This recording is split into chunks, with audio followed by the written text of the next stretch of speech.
Hi everyone, and welcome to Thursday's English on the Black Hat. First of all, thank you to everybody who sent me in their English work so far this week. We got some questions and answers on from Monday. We got some points of view, which were great. I especially liked a few of those where people had put some real detail in. They were really good. And also thank you for your creatures from yesterday. I'm going to be talking a little bit more about that in a second because you're going to be using those a little bit to help you with today's English. So if you've not done that one yet, do try and have a go at that one. If you're a day behind, do not worry at all, but have a go at the English from Wednesday, yesterday, when you were creating your own creature that the little boy might find to go along with all his magical birds and things like that. Because that is going to come in very handy indeed for today's English. So I'm going to get on with it and talk you through what we're going to be doing today. So first of all, I told you yesterday that this is like two lessons combined. So it's all on the same PowerPoint. So if I go through, hopefully it'll let me do it. Let's have a look. Here we go. Expanded noun phrases. You did this yesterday. Don't worry about it. This is yesterday's English. For anyone who hasn't seen it yet, this is what you were doing yesterday. You had to create a creature and then label it, draw it, obviously, and then try and answer some of these questions like what sort of body parts did it have? Was it made up of different animals? How does it move? Things like that. And that was mine there, the owl / butterfly, the butter owl. I don't know. There we go. Whoops. Right. So, like I said, we're going to be using that for today's English. And today's English is going to be to write, to plan and to write a non-chronological report. That sounds like it's going to be tricky and hard. It's not at all. It's going to be really easy, especially when I taught you through how to do it.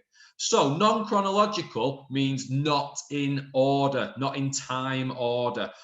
So basically that means when you're reading a story, it's all in the order, isn't it? You need to read it from the start through the middle to the finish to get the idea of the story. Non-chronological reports don't have to do that. You can take whichever part of the page, whichever paragraph you want and read it, and it'll still make sense out of order. Okay. They are more often than not factual. They are non-fiction a lot of the time. And I've got an example for us to have a little look at now. And it's a shark fact file. So first of all, before I get into the shark fact file, what I want you to do is, it says at the bottom of this page, if you look, it says, have a look around the house for any non-chronological reports or books. So you might have some in your house. You've all got loads of books, we know that. Have you got any that are non-chronological? So have a look at the fact file, the books that might look a little bit like that on the inside. Okay, the reason why I picked shark as well is because obviously it's a creature, it's a kind of animal, and that's what we're going to be thinking about in a little while. They don't have to be though. They could be to do with history. You might have some on the Romans to go with our history work. You could have Egyptians. You could have anything. You could have some geography stuff about the planet. Could be anything. Have a little look. You can pause the video and have a little look around your house for any non-chronological reports or books.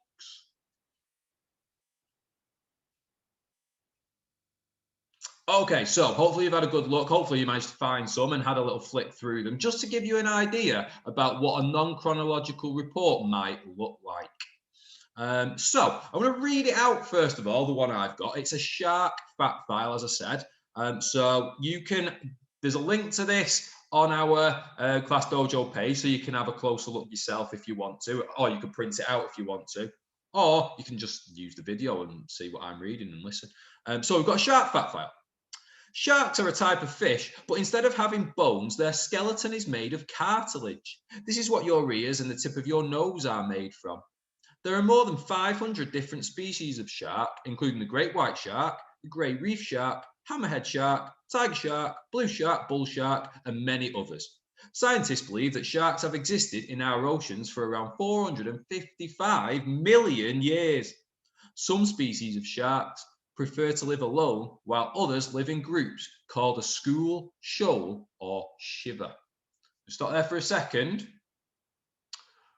What I want you to do is think, what is that part of the fact file? What would you call that part of the fact file? You can pause it now, pause the video now, have a little chat, answer the question. Okay, so it's obviously a paragraph, but it is the introduction. It is an introduction paragraph which tells us basically what the fact file is going to be about. It's going to be about sharks, isn't it? I'm going to carry on reading. The smallest shark is the dwarf lantern shark, which is usually around 17 centimeters in length. The largest fish in the world is the whale shark, which can measure up to a massive 14 meters long. Where do they live? Sharks can be found in all of the Earth's 5 oceans: the Atlantic, Pacific, Indian, Arctic, and Southern. Some sharks can even be found in freshwater lakes and rivers. The bull and river sharks can actually live in both freshwater and seawater. Different species of shark live in different oceans depending on the temperature of the water. Most prefer warmer temperatures, although polar sharks prefer colder water. I'm going to read that amazing fact next to that bit as well. Most shark species would die if they stopped moving. As long as they keep swimming, water keeps moving over their gills, which keeps them alive. That is amazing. Didn't know that. Next up, what do they eat? What a shark eats depends on its species and where it lives. Most sharks are carnivores. I'm going to stop for a second. What does the word carnivore mean? Pause the video. There you go. Okay, hopefully you got that carnivore means they eat meat. And in this case, it's because they like to eat fish and other sharks. Some large sharks eat dolphins, sea lions, and small whales. Smaller sharks eat smaller prey like clams, mollusks, squid, lobster, and crabs. Although some types of shark can be deadly, only about 12 species have ever attacked humans. In fact, shark attacks are rare. More people die from bee stings and natural disasters such as earthquakes and volcanoes each year than from shark attacks. Shark senses. Sharks have all the senses that humans have: smell, sight, touch, taste, and hearing. The strongest is their sense of smell. Sharks can smell a single drop of blood in the water from 400 meters away. They can also hear fish moving from around 500 meters away. Sharks have very good eyesight and they can even see well in dim light, allowing them to hunt deeper in the ocean. Did you know a baby shark is called a pup? They are born already able to take care of themselves. That'd be useful, wouldn't it? Okay, so that is our shark fact file, and that is a non-chronological report on sharks. So what I think would be really good is if you are working at home on this one and you look at all the different features that I've put on the PowerPoint here. So we've got a title, information organized into paragraphs using subheadings, factual language, present tense, extra details to support main points, and a formal, informative tone. Okay, so what you can do is you can pause the video now, and what I want you to do is try and pick out all those features in our shark fact file. I'm going to start you off with an easy one, a title. The title of this is Shark Fact File. You can underline that straight away, label it title, however you want to do it. There you go. But I want you to see if you can try and find, you can either underline or highlight on the sheet if you've got it, or write it down if you want to. However you want to do it, you can just point at it if you want, if you're working with somebody. Have a little go at finding all those features from this non-chronological report. They're all in there. Okay. Pause the video now. Okay, hopefully you managed to find all those things. A few that people might not be sure on that I just want to talk about. Factual language. That means actual facts. Find some facts in there, things that are true, definitely true. There's loads in this. There's dozens of them. So you could say, I'm going to pick this paragraph out because there's some factual language in this. Although some types of shark can be deadly, only about 12 species have ever attacked humans. That's a fact, okay? They found this fact out and they've discovered it. And it even says, I didn't realize this, it says, in fact, shark attacks are rare. More people die from bee stings and natural disasters, blah, blah, blah. Okay, so there you go. That is factual language. It actually says, in fact. Another one that people might not be sure about was a formal, informative tone. Now, earlier while we've been off, we've done things like diary entries and things like that. And that's usually got a friendly tone because it's like you're talking to a friend when you write a diary entry. Non-chronological reports are the opposite of that, though. They are very professional, very formal, because they need to inform whoever's reading them. The non-chronological report needs to be very clear, and it needs to make it clear to whoever's reading it that all these things are facts. It needs to inform them. It's like when you watch the news, you don't have someone laughing and joking reading the news out. You have someone who's very professional, dresses professional, talks professional, and that is what a non-chronological report usually is as well. Okay, there's some that you might not have been too sure about. So hopefully you found all those that useful on the shark. What I'm going to take you to now is this, because this is how you're going to organize your own non-chronological report. Your non-chronological report, though, isn't going to be on sharks. It's going to be on your creature. So you need to have done this one first. Okay? Right. So it's set out in paragraphs. Each one is different. It covers a different thing. So first of all, you've got a title, and then you've got a brief introductory paragraph. So in the brief introductory paragraph, you need to introduce what yours is about. Obviously, in this one, it's about sharks, and it tells you some background information about sharks. That is what your introductory paragraph should cover on your creature. A little bit of background information about it. And here it even tells you who, what, and where. They are good questions to answer in this. And that way, everybody knows straight away what you're writing about. When you do your paragraph, make sure you miss a line before you start a new one. Next paragraph, it says subheading. So subheading tells you what this particular paragraph is going to be about.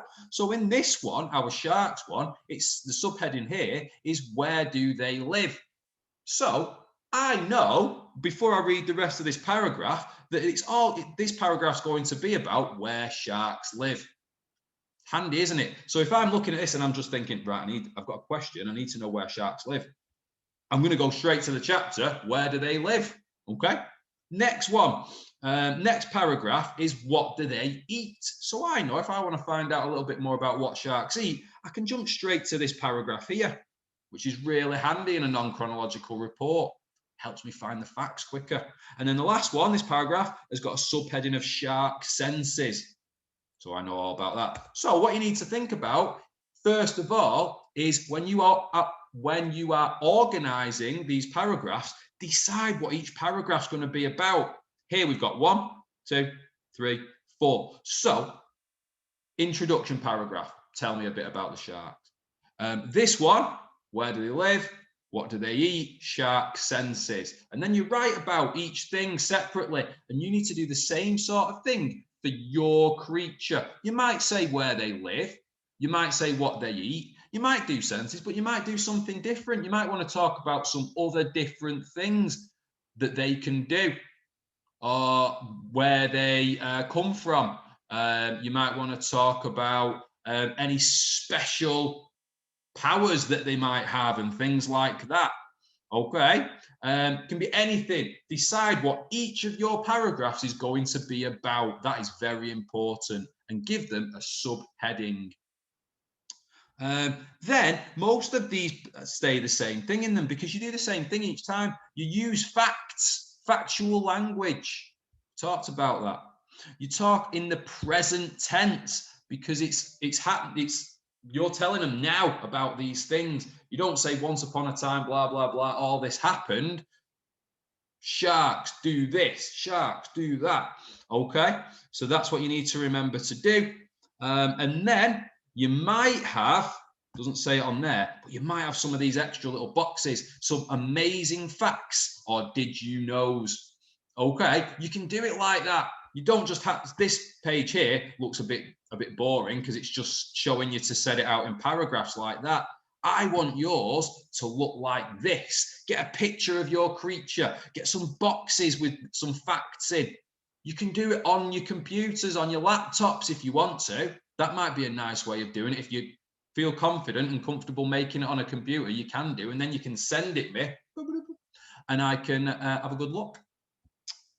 So, showing you the shark fact file. Some of you might be thinking, okay, but how can I turn my creature into a fact file, a non-chronological report? Okay. I'm going to show you this one. This is another creature that I found. It's not real. Well, I've never seen one. It might be real. I've never seen one. It's called the Sprott Guzzler. There's a picture of it. So I'm going to read you a non-chronological report now for the Sprott Guzzler, and hopefully this will give you some more ideas about what you need to do and sorts of things you could write about. So first of all, we've got our introduction. Over 150 years ago, in the depths of Savernake Forest, the Sprott Guzzler was first discovered by intrepid scientists as they explored the flora and fauna. Dr. Hughes, who was renowned for his in-depth knowledge of arachnid mating behaviours, documented his discovery, and the Sprott Guzzler has been baffling entomologists from that day onwards. Unlike other members of the arachnid genus, the Sprott Guzzler has an endoskeleton. This makes it unique and remarkable. Okay, so fancy words. Get some fancy words in yours as well. This is just giving a bit of background about the Sprott Guzzler. I'm going to move on now. We've got a subheading. It says appearance. So this paragraph, I know, is going to be about the Sprott Guzzler's appearance, what it looks like. Let's read on. Despite its lack of exoskeleton, the Sprott Guzzler is still protected by its shield-like azure blue skin. Its skin is extremely tough and as rough as the coarsest sandpaper. This lumpy texture, which is visible from a fair distance, is extremely unattractive and to the Sprott Guzzler's relief, particularly unpleasant on the tongue. Protruding from its bulbous head are antennae. Perched on the end of these telescopic tentacles are the eyes of the Sprott Guzzler. Surprisingly, its eyesight is rather poor. Instead, they use the tiny, almost invisible hairs on their tail to sense the motion of their desired prey. Nestled at the front of the Sprott Guzzler's cephalothorax, its blunt teeth are hidden behind the strong, vice-like pedipalps. They can be seen when it yawns or eats. So again, lots of information. They haven't just said it's blue with a tail. They've actually described every part of its body, its teeth, its eyes, its tail, the colour. They haven't just said blue, they've said azure blue. Okay, so the more detail that you put in, the better. Next up, we've got a paragraph on diet. I know that because I've got its little subheading there, diet. That doesn't mean it's on a diet. That means what it eats. Let's find out. Using its rows of canines, the Sprott Guzzler is a formidable predator. When given the choice, it would prefer to eat only the Hemmelsprout. However, it will eat almost any organism smaller than it. The Sprott Guzzler is an omnivore. It eats other animals as well as plants and fungi, including mold. Due to its size and innate laziness, the Sprott Guzzler only needs to eat once every few days. It lurks by water sources and waits for its prey to arrive. Using its tail sensors, the Sprott Guzzler will engulf its prey when it senses them come down to drink. If after a few days it has not caught anything, it will find some nearby fungus to consume. It is thought, that the sprot guzzler is also cannibalistic, but this has never been proved. Okay. Paragraph all about what it eats. Tell me what yours eats. Don't just put it eats bugs. Tell me about it. Make it sound interesting. Next up, habitat. Pause the video for a second. What does habitat mean? Okay, habitat means where it lives. Okay, as previously mentioned, the sprot guzzler was first discovered in Savernake Forest. It has only ever been found in temperate climates. The sprot guzzler is the only arachnid of its kind to be found in the northern hemisphere. Similar species have been discovered living in the southern hemisphere, but like all other arachnids, these have had exoskeletons. Although its preferred habitats can become dry and warm during the summer months, the sprot guzzler thrives in moist conditions. As its eyesight is unimportant to its survival, it is content living underneath rotten logs or in composting leaf piles. Amazing but true. Did you know that the sprot guzzler will only live in a region where it can be within a 5-meter radius of a hornbeam tree? I didn't know that. That is amazing. Last one, behaviors. This is like things that it's like its personality, things that the sprot guzzler might do. As well as being lazy, the sprot guzzler is a solitary creature. That means it stays on its own. Its low levels of sociality are enhanced by its aggression towards other sprot guzzlers. The sprot guzzler is an air-breathing arthropod with the ability to spin spiral orb webs. This makes it part of the Arachnidae group of arachnids. When threatened, the sprot guzzler is able to feign its own death. This ability, paired with its repulsive tasting skin, means that it is rarely hunted or killed by predators. The main threat to the survival of the species is itself. Its hostile and aggressive nature could be its final downfall. Fun fact, did you know that the sprot guzzler is terrified of adult mernimbulas? Didn't know that. Okay, so there is the sprot guzzler. Lots of information, and it is all organized into paragraphs with subheadings. That is what I want you to do with your creature. If it was me and I was making up mine now, I would use these same subheadings. So you've got your introduction. Hang on, wait for it. You've got your introduction at the top. Bit of background about your creature. Then we've got its appearance. Tell me all about what it looks like. Then we've got diet. Tell me about what it eats. Habitat. Where does it live? Behaviors. What's it like? That is the best way I think you should do it. Please make sure you put lots of information in. And then you've got a little amazing but true and fun fact too. Extra little bits that you can put in.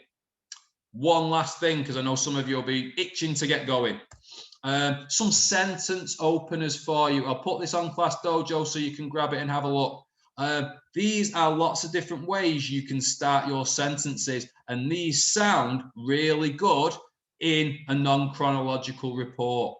Loads of good ones to have. If you say interestingly at the start of a sentence, it sounds like you're going to give them an interesting fact. That's really good. Frequently means when something happens often. There's loads of good sentence openers. What I want you to do is pick some out and have a go at using some of those in your non-chronological report. Please, though, if you do use them, read through what you've written and make sure it makes sense. Okay, you're going to have a go. So, one more time, get your creature from the other day. You are now doing a fact file, a non-chronological report on it. It can look like this, like our shark one, but it could use all these different subheadings like the sprot guzzler one. Okay, the more detail you put in, the better. Make it sound like one of those wildlife programs on the TV. That's why I was doing that voice there. Okay, that is it. I can't wait to see these. I'm really looking forward to seeing what you come up with. Good luck with it. Any extra questions, you can send me a message, but I think you'll be fine. Watch the video again if you need to, and good luck with it. I will see you all very soon.